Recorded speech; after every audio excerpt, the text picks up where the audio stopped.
ആലപ്പുഴ ചേർത്തലയിൽ അമ്മയും ആൺ സുഹൃത്തും കൊലപ്പെടുത്തിയ നവജാത ശിശുവിന്റെ മൃതദേഹം കണ്ടെത്തി. കുഞ്ഞിന്റെ അമ്മ ആശയുടെ സുഹൃത്ത് രതീഷിന്റെ വീട്ടിലെ ശുചിമുറിയിൽ നിന്നാണ് മൃതദേഹം കണ്ടെത്തിയത്.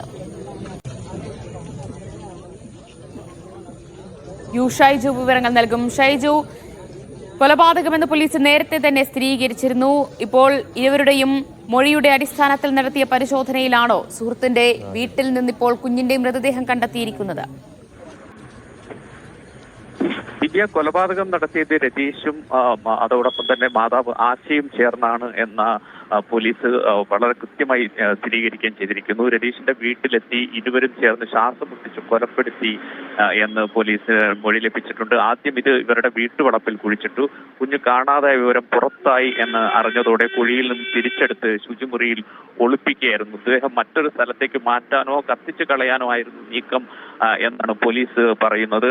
അതിലേക്കുള്ള ഒരു സ്ഥിരീകരണത്തിലേക്ക് പോലീസ് എത്തിയെന്നതാണ് ഇതിൽ ഏറ്റവും പ്രധാനപ്പെട്ട കാര്യം. കാരണം കുട്ടിയെ വിറ്റു എന്ന് ആദ്യം പറഞ്ഞെടുത്തതെന്നാണ് വിശദമായ ചോദ്യം ചെയ്യലിലേക്ക് കൊലപാതകത്തിലേക്കും ഈ കൊലപാതകം നടത്തിയതിനു ശേഷം കുഞ്ഞിനെ മറവ് ചെയ്തതും അതിനുശേഷം എടുത്ത് ശുചിമുറിയിൽ ഒളിപ്പിച്ച വിവരമെല്ലാം പോലീസ് കണ്ടെത്തുകയും ഇപ്പോൾ കുഞ്ഞിന്റെ മൃതദേഹം കണ്ടെത്തുകയും ചെയ്തിരിക്കുന്നു. മൃതദേഹം പോസ്റ്റ്മോർട്ടം നടത്തുന്നതിനായി മെഡിക്കൽ കോളേജിലേക്ക് മാറ്റും എന്നാണ് നമുക്ക് മനസ്സിലാക്കാൻ കഴിയുന്നത്. തുടർന്ന് ഇവരുടെ അറസ്റ്റ് രേഖപ്പെടുത്തുകയും കോടതിയിൽ ഹാജരാക്കി കസ്റ്റഡിയിൽ വാങ്ങി വിശദമായ ചോദ്യം ചെയ്യലിലേക്കും കടക്കാനാണ് പോലീസിന്റെ തീരുമാനം.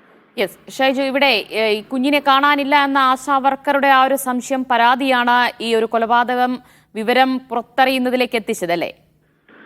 തീർച്ചയായും. കാരണം ശനിയാഴ്ച പ്രസവം നടന്നയാളാണ് ഈ ആശയ്ക്കാണെങ്കിൽ 2 കുട്ടികളുണ്ട്. 3ാമത്തെ പ്രസവമാണ് നടന്നത്. ഈ 3ാമത്തെ പ്രസവം ഇത് ഗർഭിണിയാണെന്ന വിവരം മറച്ചുവെച്ചു എന്നാണ് വാർഡ് മെമ്പർ അടക്കമുള്ളവരോട് സംസാരിക്കുമ്പോൾ നമുക്ക് മനസ്സിലാക്കാൻ കഴിയുന്നത്.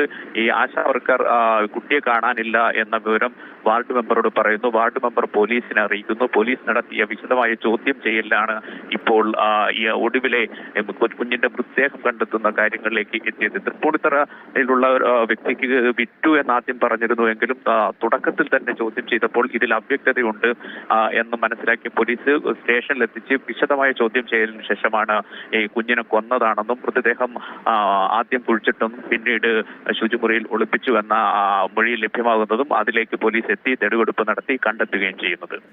യെസ് ഷൈജു, എന്തിനു വേണ്ടി കൊലപാതകം നടത്തി എന്നത് സംബന്ധിച്ച് മൊഴി നൽകിയിട്ടുണ്ടോ ഈ കുട്ടിയുടെ അമ്മയും സുഹൃത്തും? ദിവ്യ, ഇനി അറിയേണ്ടുന്നത് എന്തിനായിരുന്നു ഈ കൊലപാതകം നടത്തിയത് എന്നാണ്. കാരണം ഈ രതീഷിനും ഭാര്യയും ഒരു കുട്ടിയുമുണ്ട്. ഭാര്യ ചേർത്തലയിൽ ഒരു പൂക്കട നടത്തുന്ന ആളാണ്. അതോടൊപ്പം തന്നെ ഈ ആശയ്ക്കും ഭർത്താവുണ്ട്. ആശയുടെ ഭർത്താവിനെയും രതീഷിന്റെ ഭാര്യയും ഒക്കെ ചോദ്യം ചെയ്യുകയും ഇനി എന്തിനാണ് കൊലപാതകം നടത്തിയെന്ന് അടക്കമുള്ള കാര്യങ്ങൾ അന്വേഷിക്കുന്നതിന് വേണ്ടിയിട്ടുള്ള വിശദമായി ചോദ്യം ചെയ്യലിലേക്കും പോലീസ് കടന്നതിന് ശേഷമാകും. ശരി, ഞാൻ ഷൈജുലേക്ക് വരാം.